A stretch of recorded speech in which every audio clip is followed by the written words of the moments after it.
your first look at high school football scores and highlights. This is First Down Friday Night, sponsored by Papa John's, your community health mart pharmacy, Whataburger, and P2EDI. Now your hosts, Mo Carter, Naomi Gray, and Jonah Karp.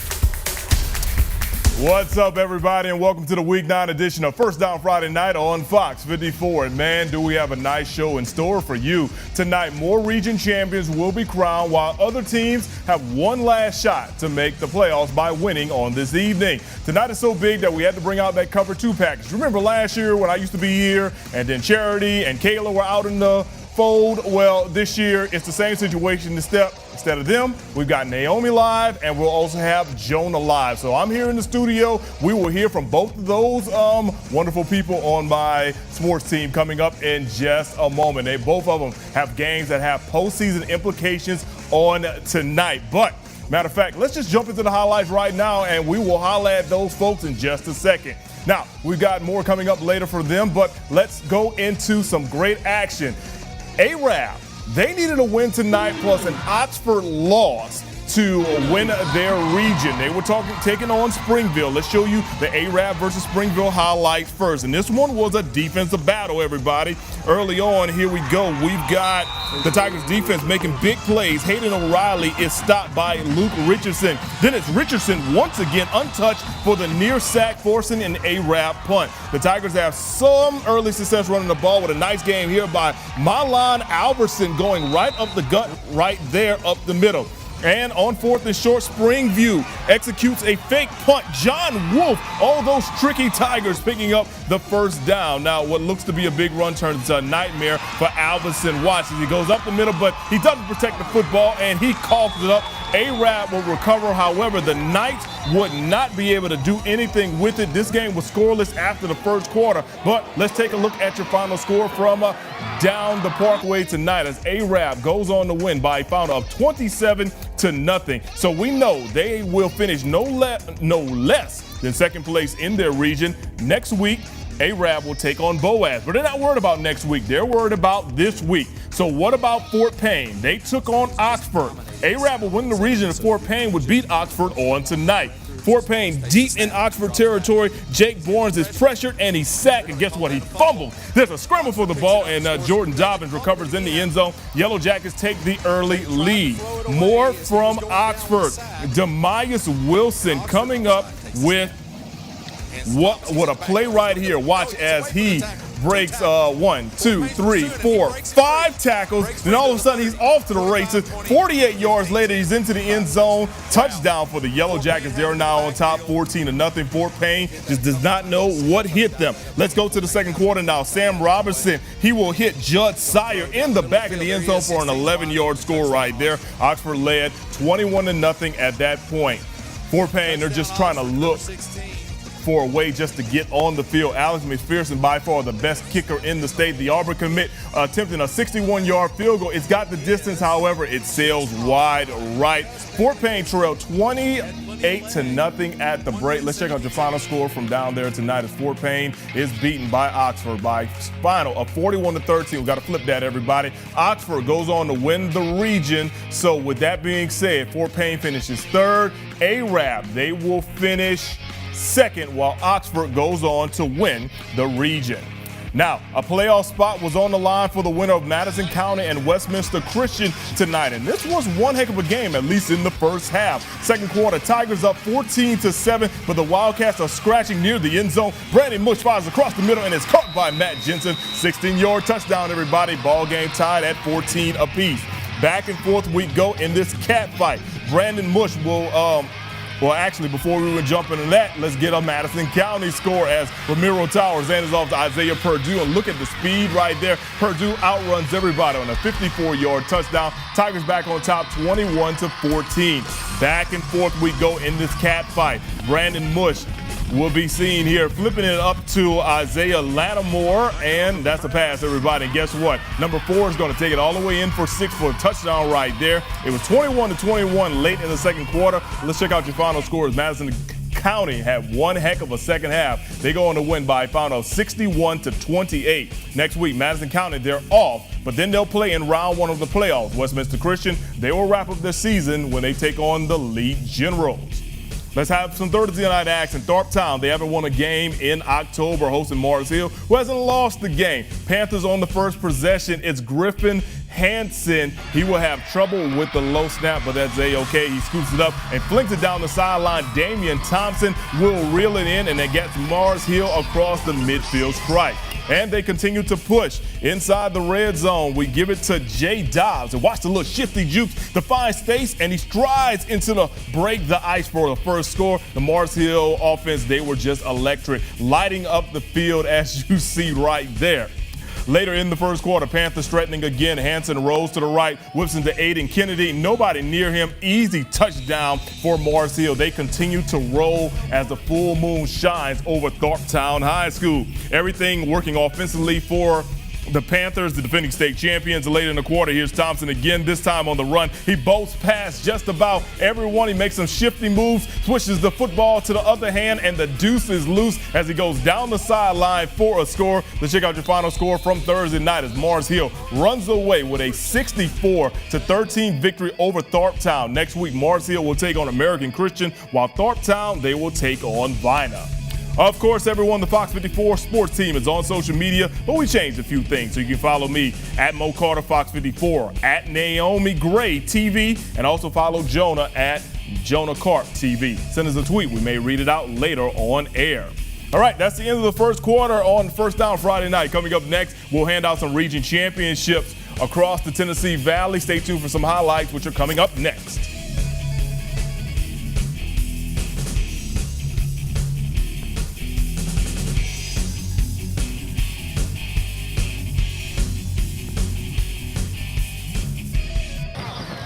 With the win Thursday, Brooks could wrap up an undefeated season in region play. They traveled up the road to Wilson. Local fans getting in on the Halloween spirit as the caution cone chats it up with the T-Rex. Lions up 7-0 and added to the lead. First and goal, Kyler Merks tosses it out to Noah Gregg. He takes a huge hit near the goal line, but he gets in. The Lions now on top 14-0. More from the guys from Brooks. The handoff goes to Isaiah Watson. He finds the end zone easily for another score. 20-0, Brooks on top. Coach Brad Black likes what he sees thus far. Warriors trying to get something going on offense. Devon Willis with the handoff to Bailey Clemens, but he doesn't protect the football. Chandler Potter recovers for Brooks, and they're in great scoring position once again. Let's go to the second quarter. Merks throws the pretty fade route to the back of the end zone. Canute Wood goes up high and grabs it for another touchdown. Brooks took a 33-0 lead into the locker room. All right, so let's take a look at your final scores. Brooks goes on to win by a final of 47-0 on Thursday evening. Next week, a huge game out in the Shoals area as undefeated Lauderdale County takes on undefeated Brooks. Wilson, they'll wrap their season up when they take on Colbert Heights. All right, what about another game? Russellville, they've already clinched their region title. Last night they tried to finish unbeaten. They took on Lee, and the Generals could be playoff bound in a better position with a victory. The Generals trailing by 2. Ball at midfield, fourth down. Anthony Matthews heaves it towards the end zone, connects with Isaiah Vandenberg. The incredible grab right there that cut it down to one possession. Russellville up by 7 at the break. Now, after the break, it was all about the Golden Tigers knocking on the door. Gabriel Amick gives it to Connor Warhurst, and he punches it in to give Russellville some separation on the scoreboard. Cheerleaders getting the fans pumped up, as you see. Golden Tigers get the ball back, looking for the dagger. Warhurst gets the carry again. He takes it 63 yards to the house, showing the wheels. Lee had no answer for Russellville's rushing attack. Later on in the game, it's Malachi Duncan taking the handoff and takes off. And this will be the nail in the coffin, everyone.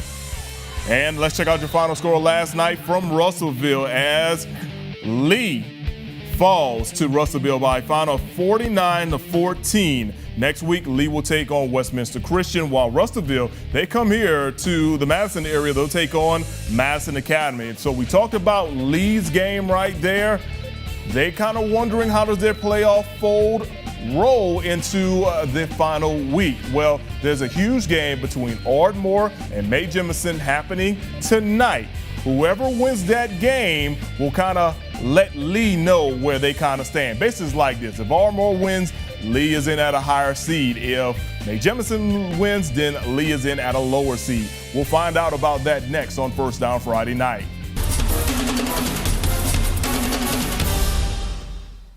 All right, welcome back, everyone. You know, earlier I talked about that Lee and Russellville game. It was so important for tonight's big game between Ardmore and JEMISON. JEMISON beat Lee early in the year, so they've got a head-to-head tiebreaker. If JEMISON won tonight, then they and Lee would make the playoffs. But if Ardmore won tonight, then it'll be Lee and Ardmore. It just depends on where all these seedings are at. Well, look, it took a special person to go out to cover not only that game, but a huge 7A game as well with playoff implications. We now bring in our very own Naomi Gray, who was actually at SPARKMAN High School for that 7A crown. And Naomi, you had a pair of great games tonight. How did you enjoy this Week 9 action? Yeah, the games were great, high action as expected, went to the final moments, and that game at Ardmore High School, as you mentioned, it was for the Class 5A Region 8 final playoff spot. JEMISON and Ardmore going at it for that final spot. Anything could happen, but I'm going to show you what happened if you stay tuned for these highlights coming your way. Ardmore trying to breathe life into its final chance at clinching the playoffs, while JEMISON could make the steal of the season. Opening drive, Tigers ball. Quarterback Brody Dunn goes keeper and breaks left to the open sideline for the Ardmore first down. Couple drives later, Dunn hauls it deep to Maddox Dorming. He has it, but Dominique West locks it down for a crucial Jaguar stop. But Ardmore would tap right back in, this time on the ground attack. Justin Corverdale finds the open lane to punch it in for the Tigers, first 6 on the board. They'd be unsuccessful on the try for 2, 6-0 Ardmore.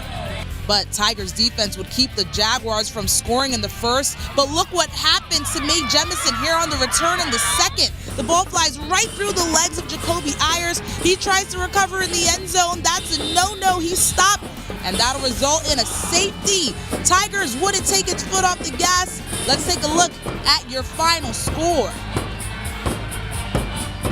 Swing it over to SPARKMAN High School. It's also win or go home for the Senators as they host Huntsville. Game tied 14 apiece in the third. Senators' fourth down situation. Quarterback Luke Skomberg launches a dart and it's tipped. Huntsville recovers, but it'll be ruled an incomplete pass. Huntsville ball anyways. Ensuing drive, quarterback Jax McClung hands it off to Carlin Long, who clears a path before he's hunted by a swarm of defenders. He'd get pushed out of bounds, but good for the first down.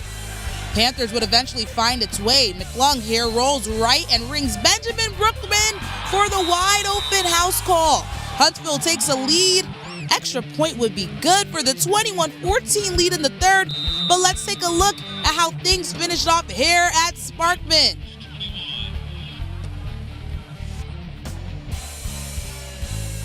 So there you have it. All is done. SPARKMAN is heading to the playoffs, and so is Ardmore. I mean, couldn't have had it any other way. But here's what's coming up next week. We're putting a lid on region play so the players and the coaches and the overall teams could relax just a bit.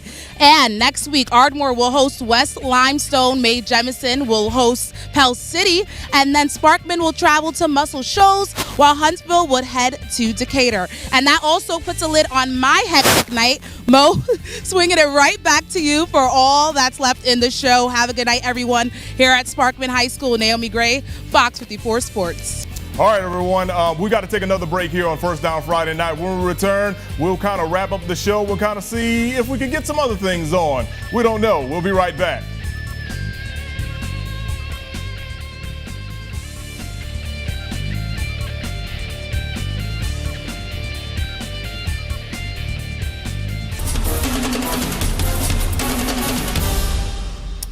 Hey, welcome back, everyone. As we talked about earlier, tonight was all about region championships and playoff seedings all across the Tennessee Valley, because next week we got some Week 10 action. However, those games are not counting in region, and honestly, most of them won't even have anything to do with playoff implications. However, we did have a big game out in Northeast Alabama tonight as Pisgah took on Tanner. Both of those teams are going to the playoffs. Both of those teams will be at home in round 1 of the playoffs. But there's a huge difference between who's going to be number 1 and who's going to be number 2. Our very own Jonah Karp joins us live from out that way. Jonah, I know you had a few technical difficulties or whatever tonight, but you still saw all the action, so you got to let us know what happened with the games.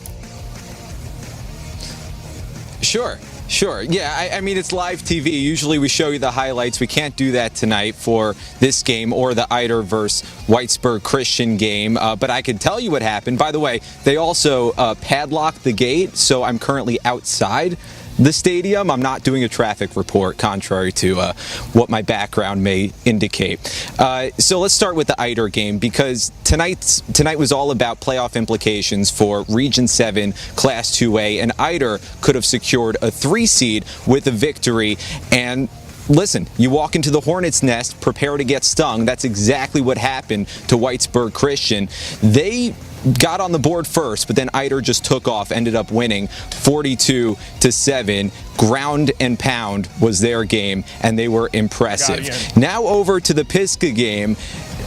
They were hosting Tanner here at Pisgah, and the Eagles and Tanner, they kept it close throughout the game. Nobody scored in the first half. It was 0-0 going into halftime.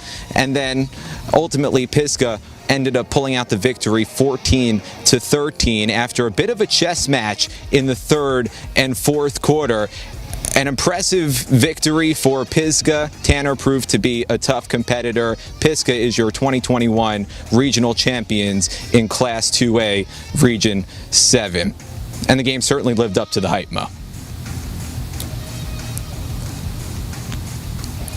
All right, Jonah, hey, man, we appreciate you being a trooper down there. And like I said, it's TV, so tech things will happen or whatever just in general. But, hey, it's A-OK. Just make sure you make your way back safely to Huntsville. And then you've got a big game tomorrow with UNA to try to see if you can be the lucky charm for them once again. You were there last week for a victory. You think you can get another victory tomorrow in Florence? Yeah, I mean, perhaps this is some momentum that they could build off of. Coach Willis said it's like getting a monkey off of his back after picking up that victory, and the team certainly deserved it with how hard they played. Listen, they've been in games all throughout the season. They've been winning games. They just haven't been able to maintain leads. And last week, they pulled out the first win. Let's see if they could build off that, Mo. All right, sounds good, Jonah. We appreciate you, man. Safe travels back. As a matter of fact, we were going to talk about the MVP, but how about this? Let's show you some final scores, then we're going to say good night on First Down Friday night.